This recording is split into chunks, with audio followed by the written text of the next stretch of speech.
Oi, está começando o 76º episódio do 451 MHz, o podcast para quem lê até com os ouvidos. Eu sou o Paulo Werneck, editor da revista 451.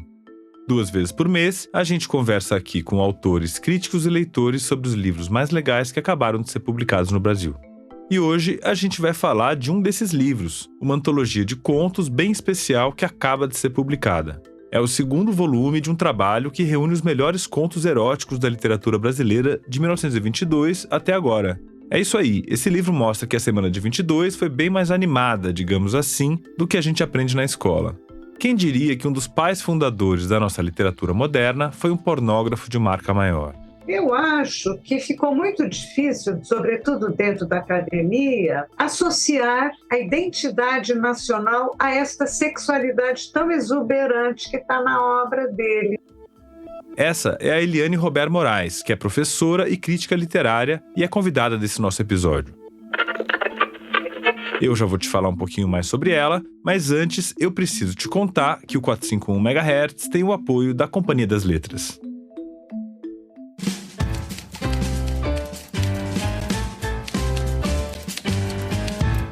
Rádio Companhia, o podcast da Companhia das Letras. Carola Saavedra está lançando seu novo romance, O Manto da Noite, que, como conta a apresentação do livro, traz uma viagem onírica pela Cordilheira Sul-Americana, em que ancestralidade e identidade se confundem e se confirmam através dos muitos fragmentos que recompõem o passado, o presente e o futuro. E para marcar a chegada da obra, conversamos com a Carola na companhia do jornalista e também escritor Matheus Baldi. Esse papo sobre O Manto da Noite já está disponível na Rádio Companhia, que chega semanalmente no seu tocador de podcasts.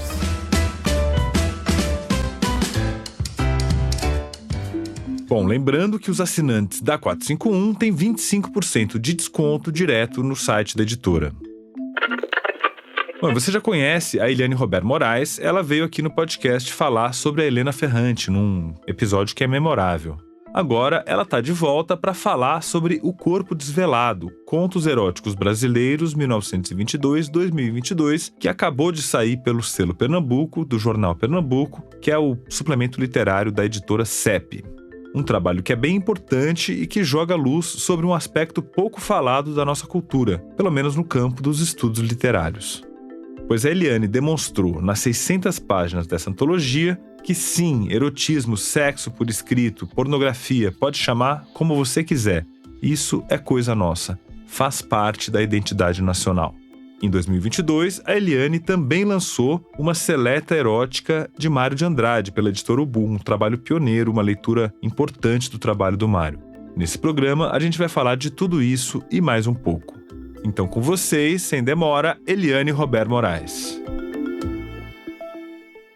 O Corpo Desvelado é uma coisa inesperada na minha vida, é uma sequência de antologias que eu organizei. Começou com a antologia da poesia erótica brasileira, que eu publiquei aqui em 2015 pela Atelier, depois publiquei pela Tinta da China de Portugal em 2017. Em 2018, eu publiquei uma antologia de contos eróticos brasileiros pela CEP, chamada O Corpo Descoberto, e ela aglutinava ali contos eróticos brasileiros de 1852 a 1922, exatamente ali com a demarcação da Semana da Arte Moderna. E já naquele momento, em 18, eu falei, eu farei a continuação. Esperei a gente chegar neste ano, ícone do modernismo, que é a celebração dos 100 anos, e agora estou lançando a continuação do Corpo Descoberto com O Corpo Desvelado, que são contos eróticos brasileiros que vêm de 1922 a 2022. Então, a gente aí está fazendo um recorte dos últimos 100 anos. E, no meio, ainda apareceu uma seleta erótica de Mário de Andrade, que eu publiquei esse ano também pela Ubu, com um conjunto ciclo de escritos eróticos do Mário. E eu digo que isso foi meio inesperado, porque, sim, eu acho que se estudou tão pouco erotismo na literatura brasileira que, para eu estudar, eu tive eu mesma que organizar as minhas antologias. Então, agora a gente está fechando a antologia do conto erótico brasileiro. A ideia é, inclusive, depois da gente reunir os 2 livros numa caixinha, e aí a gente teria uma antologia completa do conto.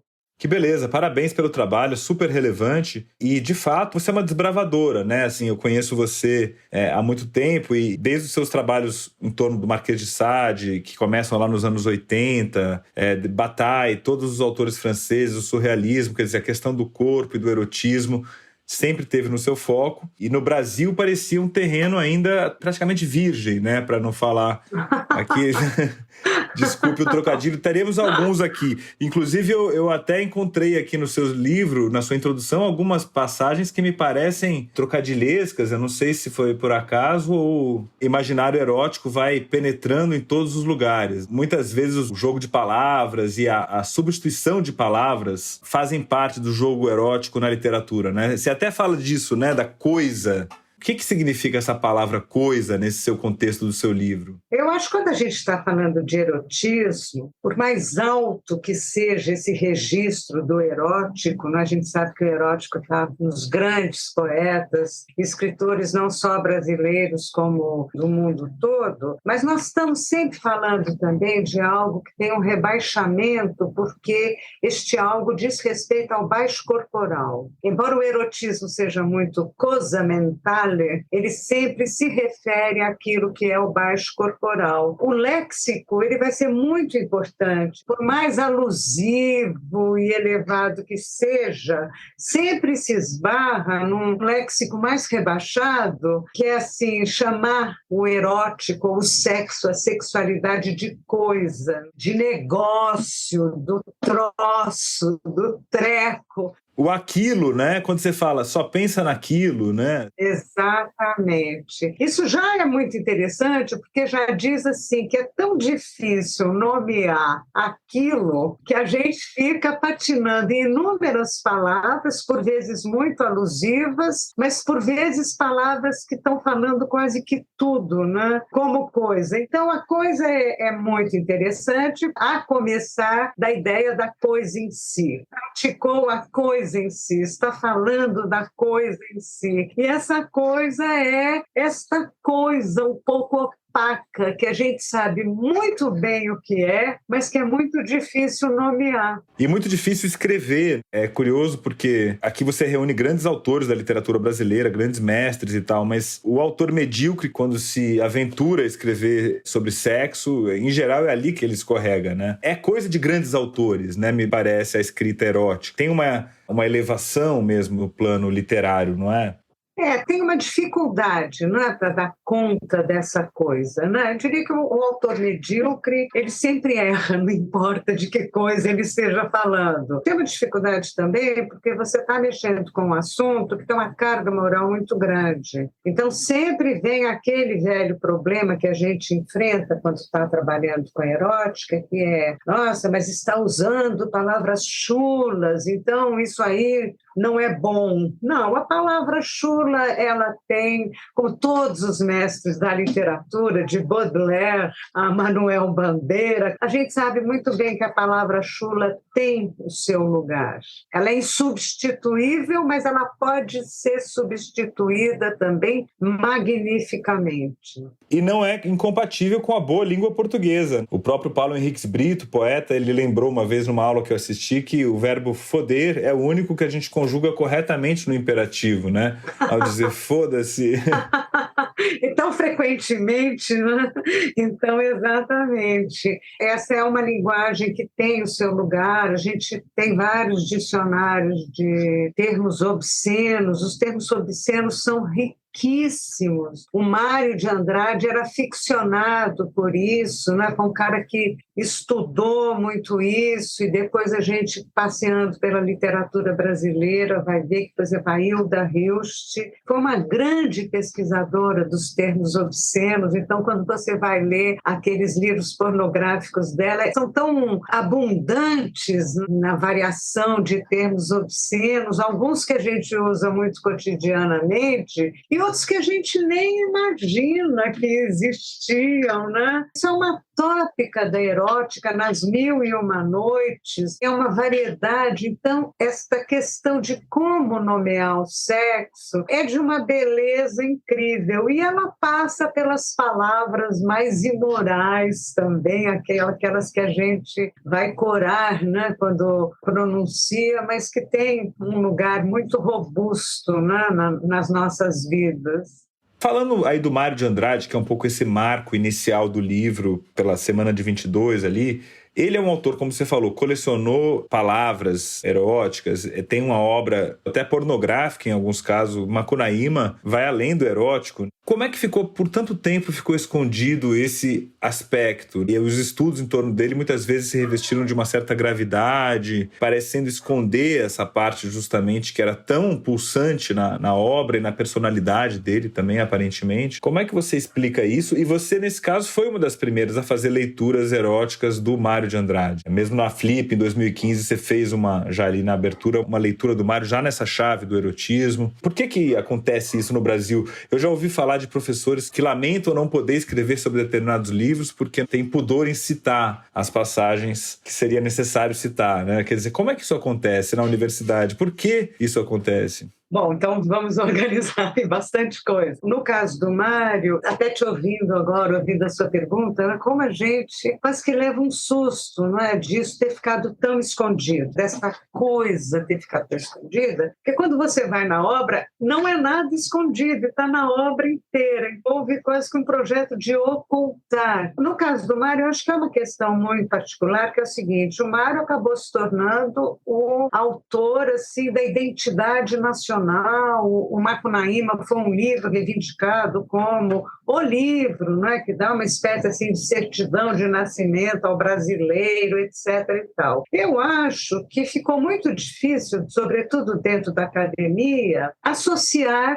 a identidade nacional a esta sexualidade tão exuberante que está na obra dele. Quer dizer, embora qualquer pessoa que leia tanto poemas, crônicas, O Turista Aprendiz e, sobretudo, Macunaíma, o sexo está lá pulsante, maravilhosamente pulsante o tempo inteiro. Então, dizer que não viu não dá, entendeu? Aquilo acabou ficando, quer dizer, não tocamos no assunto. E aí a gente não liga a ideia de identidade brasileira ao sexo, o que é uma bobagem, porque é uma ligação maravilhosa, né? E se nós brasileiros temos uma sexualidade exuberante, é eros, né? É uma pulsão de vida mesmo.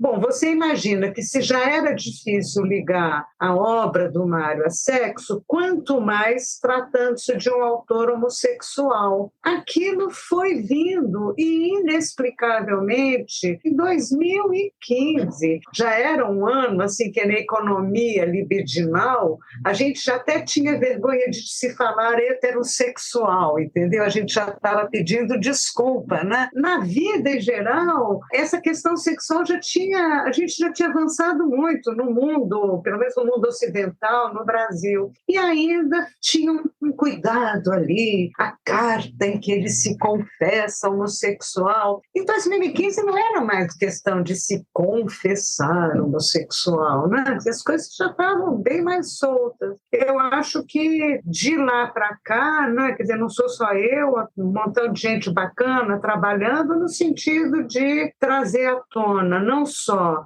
a obra erótica do Mário, que é o que eu fiz na Seleta Erótica lançada agora, mas mas a vida dele também, a biografia, tem gente muito legal trabalhando, tem o César Braga Pinto, que está fazendo um trabalho genial, mexendo com vida e obra. O caso do Mário é um caso para a gente pensar, né? Como é que no Brasil, quer dizer, a gente pode ser muito solto isso e aquilo, mas na hora de pensar o livro erótico, ou como você citou, que essa citação é ótima, né? Professores, estudiosos que ficam com medo de citar. Como é que tem uma coisa de resguardar, assim, ainda uma coisa um pouco beletrista, né? O texto erótico, o texto que vai usar as palavras obscenas, é um negócio que se tem medo. A Hilda, nesse sentido, foi incrível. Em 1990, lança o que eu considero o livro mais obsceno do Brasil, e aquela obra-prima que se chama O Caderno Rosa de Lori Lembe. E, bom, ali ela soltou a franga, mas mesmo assim teve um cuidado. É para a gente se pensar como é que a gente lida com esse mundo erótico. Logo em seguida, a própria Hilda Hilst foi homenageada na Flip, aí foi impossível não falar de erotismo e putaria e, enfim, todos os assuntos caros à obra e à vida da Hilda, né? E acho que aí a coisa ficou, embora o Brasil tenha regredido bastante também nesse ponto de vista da aceitação, né? E esse período que a gente passou agora de bolsonarismo certamente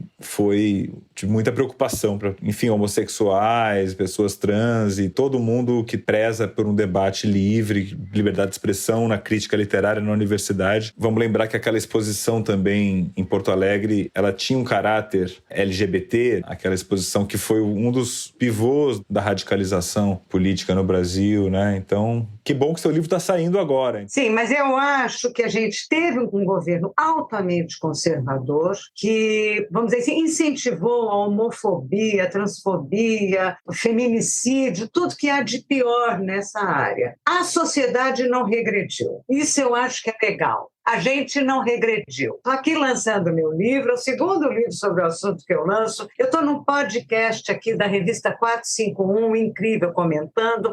Ontem eu estava na Biblioteca Mário de Andrade participando do Mix Literário, que é um festival incrível, um mix que passa por cinema, passa por literatura. A minha maravilhosa candidata a deputada, Érica Hilton, está aí, botando para quebrar, foi mais votada aqui. E a gente tem um espaço hoje para discutir a transexualidade. Então, a sociedade não regrediu. Por que ela não regrediu? Inclusive, a gente soube dizer não à onda conservadora e virar essa página agora, né? Tem muita gente legal trabalhando com sexualidade, todo o trabalho LGBTQI, mais e mais e mais e mais, entendeu? Está aí na militância, está aparecendo na literatura, estamos conversando sobre isso, o que é arte, exposições. Então, eu acho que também só lembrar que a gente disse não para essa onda moralista, tacanha, obscurantista, e estão deixando isso para trás, sim. Sem dúvida. E aí o seu trabalho ganha esse relevo, inclusive como uma pessoa que abriu caminhos para outros pesquisadores fazerem leituras do cânone literário a partir do olhar erótico, enfim, revisitar as obras dos autores brasileiros e tal. Nesse sentido, você acha que estava difícil para quem se dedica a esse tipo de estudos, no contexto todo dessa luta contra o fascismo, quer dizer, como reivindicar o espaço do erotismo na literatura, inclusive uma literatura que está muito politizada, nem sempre tem o olhar mais para as questões subjetivas. Você acha que esse espaço se diminuiu também dentro do campo literário mesmo? Ficou mais difícil trazer esses temas de discussão? Não acho, porque justamente eu estou lançando esse livro, que é uma antologia do conto erótico brasileiro, e eu digo que quando você está fazendo uma pesquisa, a pesquisa em si é muito difícil, mas neste caso não foi a pesquisa tão difícil, foi a seleção. Apareceu tanta coisa legal e tanta coisa boa que foi muito difícil fazer uma seleção. Quer dizer, o livro já tem 600 páginas e eu suei muito. E o Schneider, nosso editor, né, da CEP, sabe, me ajudou muito e tal, a selecionar selecionar, porque tem muita coisa. O livro não é cronológico, né? Você, apesar de ter esse recorte 1922-2022, você agrupa os autores em setores ali, né? Quais são eles? Eu me inspirei num livro que o Carlos Drummond de Andrade, uma antologia que ele organizou da sua própria produção e que ele achou por bem de não botar a sua própria produção numa série cronológica, mas escolher ali talvez menos temas, mais tópicas que ele considerava específicas da sua produção. Eu li um pouco a erótica nesse sentido, e eu me propus assim, eu vou selecionando e deixa eu ver como é que o material me aborda, não é como é que eu vou abordar o material, porque na cronologia você vai abordando por data. E aqui eu falei, deixa eu ver como é que esse material vai me abordar, o que ele vai me trazer de novo. Diferentemente do primeiro volume, O Corpo Descoberto, que era século XIX, tudo era muito alusivo. De 22 para cá, a gente tem uma liberalização de mentalidades e de sensibilidades em relação ao sexo. Então, há muitos contos que falam daquilo que eu chamaria a coisa em si. Esse livro se abre com a coisa em si. São aqueles autores que vão direto ao assunto. Ele abre e fecha com homenagem ao nosso grande escritor maravilhoso, grande pornógrafo também, que é o Sérgio Santana. Eu quis fazer uma homenagem ao Sérgio, até porque o Sérgio foi um autor que foi levado pela Covid, nesse momento tão duro. E o Sérgio fala coisas sobre sexo que eu acho que todo mundo tinha que ler. Esse livro ele começa e termina com um conto do Sérgio. E o primeiro setor dele chama-se A Coisa em Si. E o Sérgio Santana tem um conto maravilhoso que se chama O Sexo Não É Assim Uma Coisa Tão Natural. Eu vou ler aqui o início desse conto, que é genial, é totalmente interrogativo. O sexo não é uma coisa tão natural. Mas como é possível penetrar num corpo que não é o seu próprio e ali permanecer dentro de entranhas, visgos, líquidos, paredes vermelhas que se ajustam como luvas e ainda mais dão prazer?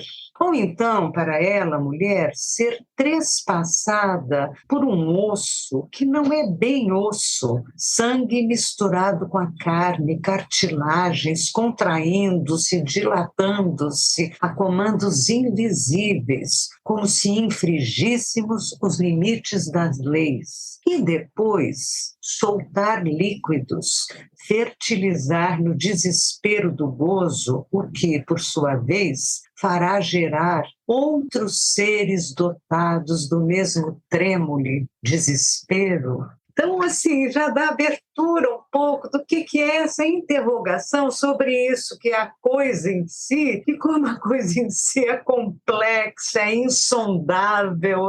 E o último setor, são 9 sessões que o livro tem. A última sessão, que também termina com o conto do Sérgio, chama-se O Espírito da Coisa. Porque se a coisa em si é a carne, não há erotismo sem espírito. O erotismo é sempre um ato do espírito, porque ele é sempre fantasia, ele é sempre mental também. Então, por exemplo, aí a gente tem um pouco de exemplo de como na leitura do material eu fui sendo convocada pelo próprio material a organizar o livro, isso que eu estou chamando de sessões. Algumas bastante tradicionais, por exemplo, tem toda uma sessão sobre espelhos. Bom, espelho é assim, você vai ler o Marquês de Sade, é cheio de espelhos, você vai ler o Baudelaire. Espelho é uma tópica erótica. Outras que apareceram que eu nem esperava, assim. Tem uma sessão que se chama Da Madrugada e Outras Penumbras, que aparece muito, é muito recorrente nesse último século, uma pessoa, pode ser uma mulher, um homem, pode ser alguém de um sexo não tão reconhecível, que sai pela madrugada, que sai pela noite, tem uns que somem, tem uns que reaparecem, tem um lado desta figura um pouco sozinha, talvez de uma solidão contemporânea, de quem sai à caça, de quem procura uma coisa, sabe? Que é muito bonita, é muito poética também. A gente tem uma tópica, por exemplo, que também é muito constitutiva da erótica, que são iniciações, que esse também é muito típico do erótico, mas neste século mais contemporâneo, as iniciações não são mais sobre os meninos que se iniciavam no sexo com putas e tal,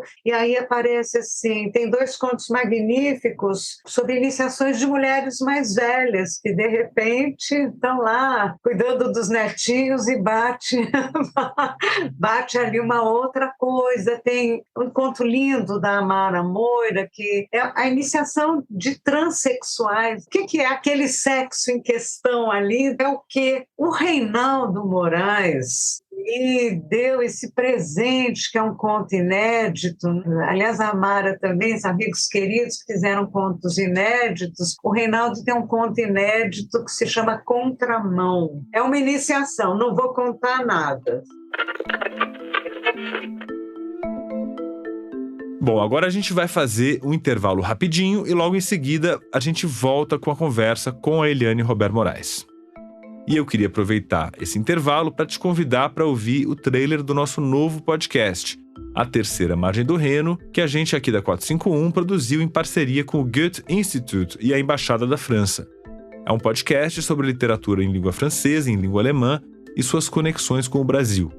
Um dos próximos episódios, inclusive, fala sobre sexo, amor e família na literatura. E tem a participação da Eliane, a nossa entrevistada. Ouve só o trailer. Oi, eu sou a Paula Carvalho. Oi, eu sou o Paulo Werneck. Você já conhece a gente do podcast 451 MHz. Mas agora a gente está aqui para falar de um novo podcast que a 451 produziu em parceria com o Goethe Institut e a Embaixada da França, Juntos pela Cultura, uma iniciativa cultural franco-alemã. No nosso novo programa, a gente vai falar de livros, mas também vai falar de rios. Isso mesmo, a gente vai ser levado pelo fluxo de histórias que são contadas entre a França e a Alemanha, que são unidas por um rio, o Rio Reno, que inspirou tantos escritores e demarca a fronteira entre os 2 países. De um lado está a Alemanha, do outro a França. E na terceira margem está o Brasil, que é de onde nós contamos essa história. A Terceira Margem do Reno vai mostrar em 9 episódios como é que as literaturas irrigam umas às outras, às vezes se bifurcam, se espalham e fertilizam a cultura. Viagens, cidades, totalitarismos, memória, gastronomia e hospitalidade, sexo, amor e família e melancolia são os temas dos episódios que vão ser publicados de 2 em 2 semanas lá no feed. É só buscar A Terceira Margem do Reno no seu tocador, seguir o podcast e dar o play. A gente entrevistou autoras e autores brasileiros que evocaram suas autoras e autores preferidos nas literaturas de língua francesa e alemã e trouxeram novos afluentes, como os saberes tradicionais, as ciências sociais, as artes e a cultura das periferias. O podcast une as 3 margens da literatura: França, Alemanha e Brasil. A expressão Terceira Margem evoca uma obra-prima da literatura brasileira, o conto A Terceira Margem do Rio, de João Guimarães Rosa, e aponta para as tradições literárias não europeias. É isso, então é só seguir aí no seu tocador de podcast A Terceira Margem do Reno, dar o play e nos acompanhar nessa viagem fluvial.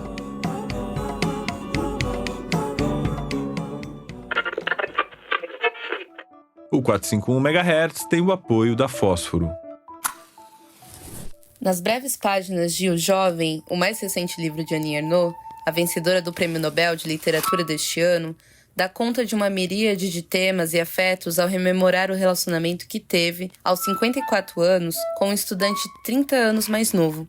Ao tratar do tema, Ernaux expõe de modo contundente as facetas do desejo feminino, da passagem do tempo e da diferença entre classes sociais em um relacionamento amoroso. Gostou do livro e quer saber mais sobre a autora? Annie Ernaux é uma das atrações principais da Festa Literária Internacional de Paraty de 2022 e seus livros estão disponíveis no site www.fosforeditora.com.br e em diversas livrarias do país. Confira as do seu bairro. Bom, pessoal, tá chegando o final do ano, hora de dar presente, e eu queria fazer uma sugestão. Por que não presentear as pessoas que você ama com uma assinatura da 451? É um presentão que chega todo mês na casa da pessoa. Ela vai lembrar de você uma vez por mês. E é um conteúdo que não acaba na revista impressa. Tem o site, tem os podcasts, tem também o nosso clube de benefícios, que dá descontos de até 40% em livros e outros produtos culturais. Então vale a pena fazer a assinatura e dar de presente para quem você ama. E você vai nos ajudar também a pagar as contas de final de ano aqui na 451. Então é só ir lá no site 451.com.br, clicar em Assine e escolher o seu plano de assinatura. Bom, então vamos lá para a segunda parte da conversa com Eliane Robert Moraes. Eu queria te perguntar isso que tanta gente deve te perguntar. Qual a diferença entre erotismo e pornografia? Então, muita gente pergunta mesmo, né? Porque não é claro. Mas, assim, de forma geral, eu penso que não há diferença. Porque a grande diferença que se faz entre erotismo e literatura normalmente é do senso comum. E é uma diferença que é assim, o erotismo encobre, a pornografia mostra tudo. Mas depois que você frequenta a obra do Marquês de Sade, ou do Reinaldo Moraes, ou do Jorge Bataille, ou da Hilda Hilst, você sabe que os nossos grandes escritores foram os mais obscenos. Quer dizer, a Hilda Hilst é muito mais obsceno, ou Reinaldo Moraes, do que aquele livro muito comercial que é Os 50 Tons de Cinza. Agora, também a gente há de considerar que existe uma pornografia ou um erotismo muito comercial. Mas eu não gosto, eu uso a palavra pornografia e erotismo. Aliás, quem não gostava de erotismo, gostava só da palavra pornografia, sabe quem que era? O Freud. Tem uma passagem que ele diz: quando a gente começa a chamar essas coisas de erotismo, a gente já está falsificando. É genial, né? Esse aí entendia, né, desses assuntos, pelo que eu sei. E ele era um fetichista também, né? Era um fetichista. Tem muitos textos dele que apontam para esse erotismo literário, como Gradiva, o apego aos detalhes, né, assim, do corpo. Então quer dizer que pornografia e erotismo praticamente não se distinguem, talvez só na cabeça do leitor ou do cara que está usando aquilo por fins estéticos ou não estéticos? Práticos. Práticos. Exato. Que era o que antigamente se falava, os livros para se ler com a mão esquerda, não era isso que falavam? Com uma só das mãos, né? Certo. Hoje em dia também a literatura traz muito de um sexo que não é nem erótico, talvez seja pornográfico, mas que é essa literatura do abuso sexual, por exemplo, que não tem nada a ver com erotismo, evidentemente. Embora um Lolita da vida tenha a ver com isso também, com abuso. Você acha que tem armadilhas aí, desse ponto de vista, dessas leituras contemporâneas sobre o sexo, sobre o erotismo? Por exemplo, como ler Lolita hoje? Hoje em dia, Lolita é um livro que voltou a ser maldito, né? Eu acho muito complexo. Interessante, né? Que o livro pode ser maldito, deixa de ser. Muito complexo isso. Assim, como um enunciado um pouco genérico, eu diria que tudo aquilo que constitui a gente como ser humano, constitui, a partir do qual a gente bate no peito ou não dizendo faço parte do gênero humano, tudo aquilo que é muito fundante da nossa humanidade fica aberto tanto para a poesia como para o estereótipo. Fica aberto tanto para expressões muito elaboradas como para coisa muito tosca. O amor, por exemplo, não é? Você pode ler o Petrarca, mas você pode ler aquelas revistinhas de banca de jornal, assim, super fórmula, né? Ambos estão falando do amor. O erotismo acontece a mesma coisa, ele está exposto a manifestações muito grosseiras, que ali ainda você tem o atravessamento da moral, e para manifestações incríveis, porque é isso mesmo, né? Aquilo que serve à poesia serve também ao estereótipo. E aí a gente tem que tomar cuidado da gente não virar moralista. Lolita virou um livro agora proibido, tem que ser cancelado. Esse negócio de cancelamento na literatura, eu acho isso uma bobagem. Eu acho que a literatura pode falar de qualquer coisa. O Sérgio Santana, ele tem um conto impressionante, que é aquele conto O Voo da Madrugada, no qual um pit boy estupra a própria mãe, né? E ela ainda faz um Toddy pra ele depois, faz um Nescau. E é um negócio que a gente tira o chão, ler um texto desse, né? Uma porrada. Ele tem também um conto sobre um assassino de uma menina dando depoimento, né? É um conto incrível, né? Porque ele vai contando, quer dizer, não dá para dizer que esse erotismo mais cruel e mais impiedoso não seja erotismo. O que eu acho é que um Sérgio Santana ou um Nabokov, quando vai mexer com isso, ele vai mexer uma coisa assim mais delicada que nos constitui. No fundo, ele ainda está dizendo, né, para essas pessoas como nós, que se dizem normais, olha até onde esse gênero humano pode ir. A gente volta lá para o Marquês de Sade, volta lá, não é para a inscrição grega, nada do que é humano me é estranho. Eles estão dizendo isso, mas é erotismo também. Claro que a gente prefere celebrar um erotismo mais solar. E falando nisso, quais são as cenas do livro que você destaca como grandes momentos, pontos altos mesmo, assim, nesse sentido até de dar tesão, vamos dizer assim, de trazer estimular mesmo a imaginação do leitor? Esse erotismo mais solar, penúltima sessão do livro, que é linda, ela se chama Das Visitas ao Paraíso. Aí você vai ler aqueles contos em que os autores estão celebrando a erótica. Aqueles que foram ao paraíso, é aquilo que a gente sabe, a gente conhece o paraíso. Então, quando você lê, tem um conto da Lígia Fagundes Telles, que eu faço questão de citar, porque a Lígia é a autora que ninguém pensa nela quando está falando em erotismo. É um conto chamado Tigrela, que é uma história entre duas mulheres. Agora, a forma como ela vai trabalhando o corpo de uma mulher desejada e amada, como se fosse de uma tigresa, de um tigre, e a paixão dela por esse corpo, das coisas mais lindas. Outro autor que tem um conto genial também, que a gente esquece, pensa nele, você está pensando em Kafka e tal, é o Modesto Carone. O Modesto Carone entra com dois contos, assim. Um conto chama-se Eros e Civilização e o outro que se chama Viagem. Na Viagem é um homem falando de um corpo de uma mulher. Ele diz, desde que eu vi o corpo de... A mulher chama-se Alma. Percebi que não havia nada mais de necessário, tão necessário na minha vida. E aí você acompanha um pouco essa viagem. Alma é o nome da mulher do Mahler, não é? Ah, que bárbaro! Você sabe que me escapou. Exatamente. Que foi, agora eu já não sei com quem ela teve um caso, mas teve uma história, não sei se é com o Jung, né? Desculpa, aqui já estou rateando na minha... A gente tem um conto que ele tem quase nada assim, de erótico ao longo dele, do genial e maravilhoso Aníbal Machado, que se chama Viagem aos Seios de Duília.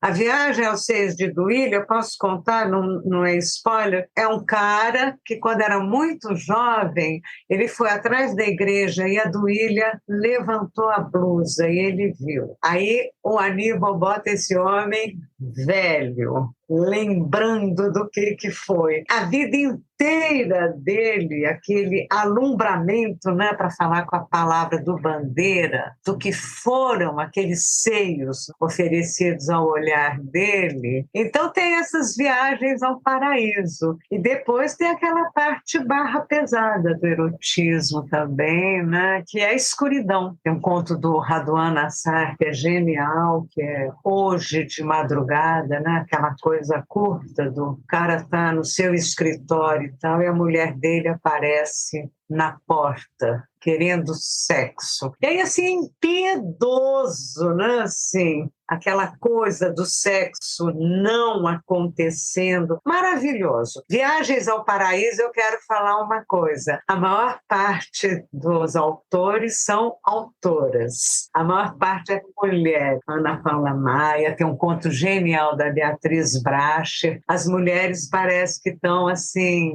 olhando mais para o paraíso agora. Isso eu acho uma coisa bem legal. O livro é lindo, eu me permito falar, porque não fui eu que escrevi, eu organizei só. Tem coisas belíssimas.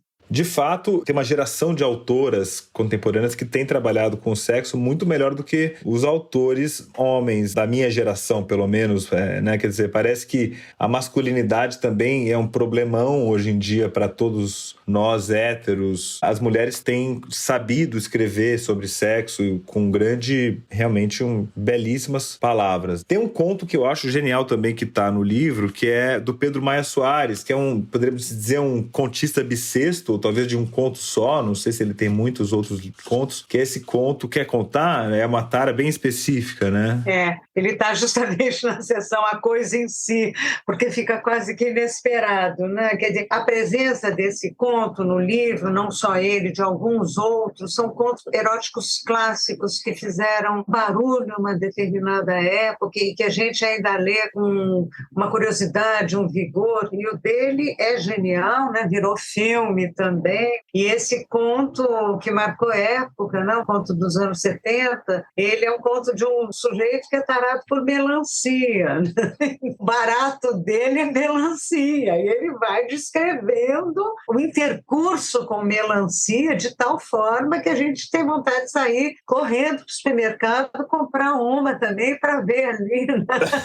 Eu acho que, no caso, é um ponto muito masculino, né? Porque tem muita penetração na melancia e tal. É de um humor, mas de uma gravidade também, assim, é genial. Esse conto é um dos clássicos. A gente tem Márcia Denzer, que foi uma pessoa, né, que foi importante para esse campo. A gente tem o João Silvério Trevisan, com um conto genial, também mais antigo, chamado Latin Lovers, que é um encontro homossexual, assim, hiper violento. A gente tem o Caio Fernando Abreu com o Sargento Garcia, né? São contos clássicos mesmo, né? Tá gostoso o livro nesse sentido de ler também o que se fez na área. Tem coisa muito boa, sabe? E ficou muita coisa que eu não pude colocar. Essa pergunta, né? Antologistas têm que lidar com essa pergunta, né? O que ficou de fora, ou então cobranças sobre o que deveria ter ficado. Você tem, em alguns casos, a questão dos direitos autorais muitas vezes pesa, né? Porque a gente sabe que, quer dizer, esse livro deveria ganhar, inclusive, um prêmio Jabuti de licenciamento de direitos autorais, porque é muita família para falar e ainda um tema espinhoso, que imagino que nem todas as famílias achem maravilhoso que aquele conto saia no livro erótico. Ou você não teve nenhum tipo de resistência dessa natureza? Eu já tive, inclusive, quando organizei a poesia, né? Mas dessa vez não. O que eu tive foi uma sorte imensa, assim, de ter esses editores que eu quero demais agradecer. Quem me acompanhou o tempo todo foi o Schneider, que também é uma pessoa que conhece muito literatura, se animou muito. A editora CEP, dentro do selo Suplemento Pernambuco. Nossa, chegou junto mesmo, né? Eu não conseguiria fazer esse livro, não fosse uma editora que tivesse bancado realmente os direitos autorais de um livro que tem pouquíssimos autores em domínio público, e aí a editora fez um trabalho incrível que não é só pagar, mas foi o de contatar, de conversar, e acho que conta um pouco, às vezes, para os herdeiros e tal, dizer, olha, a organizadora é uma professora, né? Enfim, teve tanta gente que entrou no livro, assim, muito alegre de estar entrando no livro, não tivemos nenhuma negativa. Um outro caso, porque às vezes alguém está organizando um livro e não queria passar os direitos porque o conto vai sair num livro que está saindo, coisa compreensível, mas de forma geral o que eu selecionei, assim, eu fiquei muito grata a esse conjunto. Nós temos 60 autores, esse conjunto maravilhoso que também diz o que é a nossa literatura. Voltando a essa questão das mulheres, o que diferencia o olhar de uma mulher escrevendo sobre o sexo de um homem? Você consegue enxergar, não sei, na técnica ou algum aspecto da escrita? Eu vou falar aqui de um aspecto extraliterário, para começar a responder para você, uma questão complexa, mas eu acho que está mais fácil hoje, realmente, para a mulher falar disso do que para os homens. Uma vez eu perguntei para os alunas minhas e alunos também, muito militantes em questões sexuais, e eu dava a Hilda Hilst, Caderno Rosa de Lori Lende, aquelas bandalheiras da Hilda todas em classe. E eu falei assim, eu tenho certeza que se a Hilda fosse homem, vocês já tinham cancelado. E que se eu fosse homem, como professor, também tinha sido cancelado. Agora sou eu, mulher, falando da Hilda mulher, aí deu uma liberada geral. E eu sinto isso mesmo, entendeu? Quer dizer, está mais fácil para a mulher hoje falar de uma forma mais solta. Eu acho que os homens estão mais vigiados, às vezes injustamente, porque qualquer deslize que você lê ali, uma coisa que um homem escreveu, já pode ser denunciada. E a questão da denúncia, eu até queria voltar um pouco para isso, porque ela é complicada, e que é algo que é denunciável na realidade, e que a gente vai para a praça pública, vai gritar, vai fazer todos os abaixo-assinados e vai mandar muita gente que tem que ir para a prisão, não vale a mesma coisa para a literatura. Quer dizer, voltando um pouco para Lolita. Lolita é uma obra-prima, não tem nada que cancelar Lolita. Isso não é um aval à pedofilia, isto não é um aval. Aquele autor está dizendo que na literatura ele pode pensar coisas no limite, que na realidade não se pode fazer. Na realidade, nós temos um cerceamento que a gente, inclusive, deve defender. E na literatura, a gente vai tentar se perguntar por esses lugares da escuridão. Se perguntar, não moralizar. A Clarice Lispector tem uma frase que eu adoro, e que até estou dando aqui como título de um texto que eu estou escrevendo. Ela diz assim, porque na escuridão, o que existe é a escuridão. Quando você vai mexer na escuridão, esse livro tem coisas da escuridão. A escuridão é a escuridão. A literatura é o lugar em que a gente pode pensar nisso. Isso, exato, para que ele não exista na vida real. O Nelson Rodrigues, ele tem uma frase assim, que ele fala: quando Madame Bovary trai, muitas senhoras na vida real deixam de fazê-lo. Exatamente. E outras podem até se animar. Sim, ou até se animar um pouco mais. No caso da Madame Bovary, né, quer dizer, aquilo no século XIX tinha uma coisa que se chamava adultério. Hoje não existe mais, a palavra adultério não existe mais. Nossa, o cara está transando ali com a vizinha. Enfim, você não chama mais adultério, nem para homem, nem para mulher. Ah, eu não sabia disso, não. É uma novidade para mim. Você usa a palavra adultério? Olha, adultério não, mas o adultério é um valor ainda, né? Muito enraizado. Tanto que toda essa questão do poliamor, das relações e tal, elas são uma resposta a esse valor dominante que a gente tem, que é a relação monogâmica, né? Que é um valor, tá aí, né? Você acha que ela tá superado completamente? Você vê isso? Né? Eu acho que o nosso tempo permite com que a gente diga que a monogamia pode ser também um desejo. Na época em que se falava adultério, havia um pressuposto de pecado. Philip Roth que escreveu, né, que é o casamento monogâmico cristão é a mais bizarra de todas as taras sexuais, né? Então permite isso. A gente vive numa época que permite até pensar a monogamia como uma tara. Era impossível uma frase dessa do Philip Roth no século XIX. Não cabia. Assim como a palavra adultério nós não usamos. Você não fala assim, eu cometi adultério. Isso está lá no Nelson Rodrigues.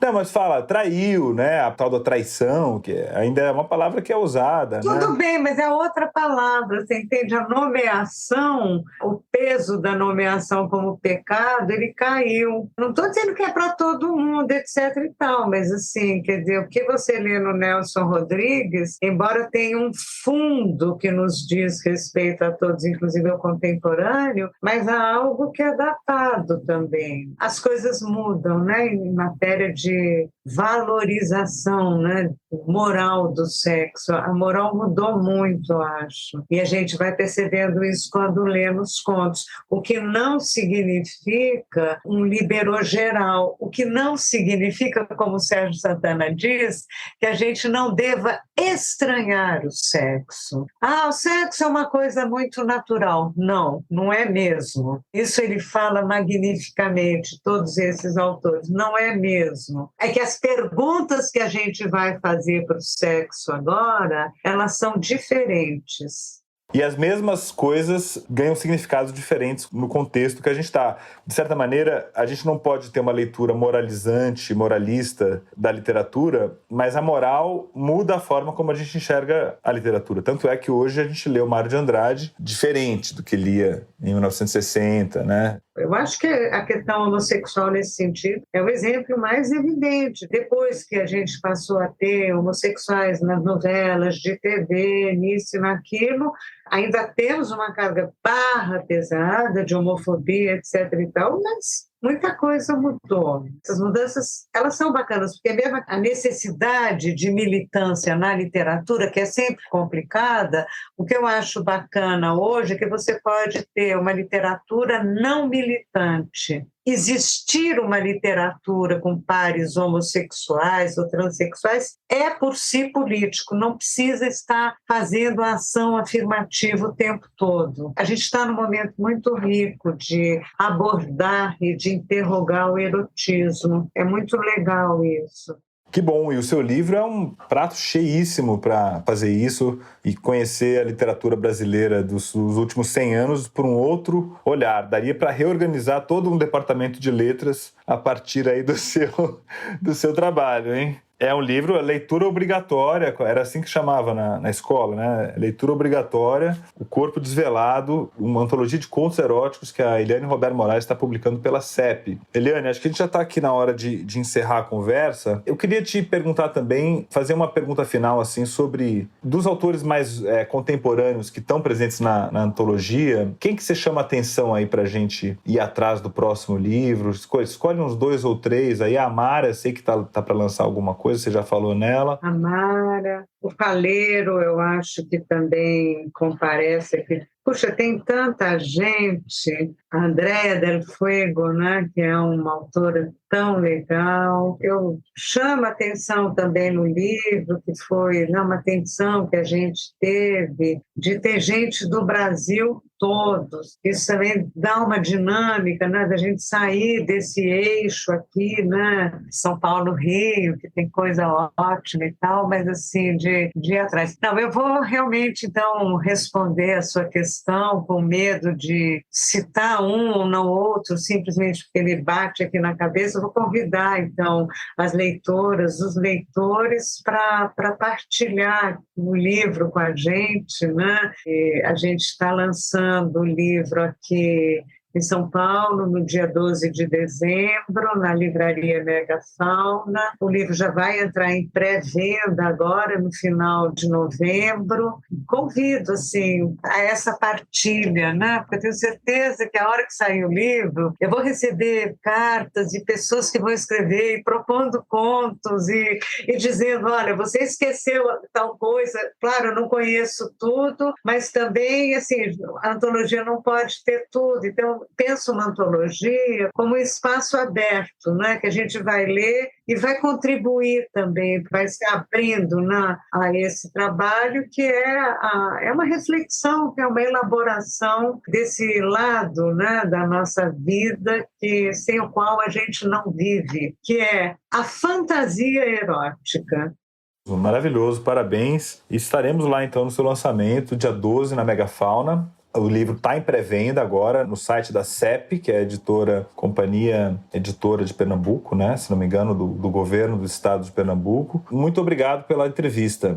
Viva a Hilda e viva Sérgio Santana. Viva, viva. Aliás, o livro é dedicado a eles. A memória de Hilda Hilst e de Sérgio Santana, finíssimos pornógrafos. Obrigada, gostoso conversar com a 451, com quem eu converso mensalmente cada vez que eu recebo a revista que eu adoro.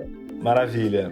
Muitos beijos, obrigado. Né? Bom, e antes de me despedir, eu queria passar para o quadro do 451 MHz, que traz o melhor da literatura LGBTQIA+, de todos os tempos. A gente convida grandes autoras e autores para indicar os livros que foram marcantes, as leituras recentes e outras dicas literárias LGBTQIA+, imperdíveis para todos os leitores. O quadro de hoje traz uma dica da Cristina Judar, que é autora de Elas Marchavam Sob o Sol, que saiu pela editora Dublinense. A Cristina Judar indicou aqui pra gente O Parque das Irmãs Magníficas, da Camila Sousa Villada, que é publicado pela Tusquets, que é um selo literário da editora Planeta, com tradução do Joca Rainer Sterron. Bom, só avisando que, por coincidência, pero no mucho, o próximo lançamento da Camila Sousa Villada, que é convidada da Flip 2022, se chama Sou uma Tola por Te Querer, e foi o livro selecionado pela nossa equipe aqui na caixa dos assinantes do Clube 451, que é um clube de assinatura de livros que a revista tem. Então é só você ir lá na página de assinatura da revista, escolher o plano. Se você assinar agora, você já recebe Sou uma Tola por Te Querer. Mas vamos ouvir a Cristina Judar. Meu nome é Cristina Judar e a minha indicação de livro é O Parque das Irmãs Magníficas, da autora argentina Camila Sousa Villada, lançado no Brasil pela Tusquets Editores. O romance, que também é uma espécie de autobiografia, apresenta diferentes passagens da vida de Camila, principalmente quando ela trabalhava se prostituindo à noite no Parque Sarmiento, onde ela encontra um grupo de travestis que a acolhe e apresenta as dores e dificuldades da vida na prostituição, assim como a possibilidade de tecer uma rede de afetos e de troca de saberes que até então ela não conhecia. Ao flertar em diferentes passagens do livro e da narrativa com o fantástico, com o inusitado, com o inesperado e o mágico, Camila possibilita uma experiência de leitura muito rica e interessante, assim como estimula no leitor um entendimento mais amplo sobre o que é ser um corpo dissidente no mundo atual e principalmente o que é ser uma travesti em um país da América Latina nos dias de hoje. Por essas razões, eu considero O Parque das Irmãs Magníficas como uma leitura fundamental.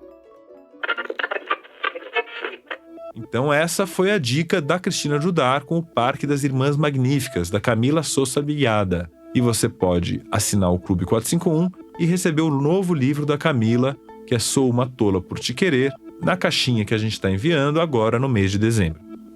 E você tá lendo o quê? Conta pra gente lá nas nossas redes sociais, @451 por extenso, em todas as redes sociais, no Instagram, no Twitter, no Facebook e no LinkedIn. E aproveita que você tá aí com seu celular por perto e faz uma avaliação desse episódio e também do podcast.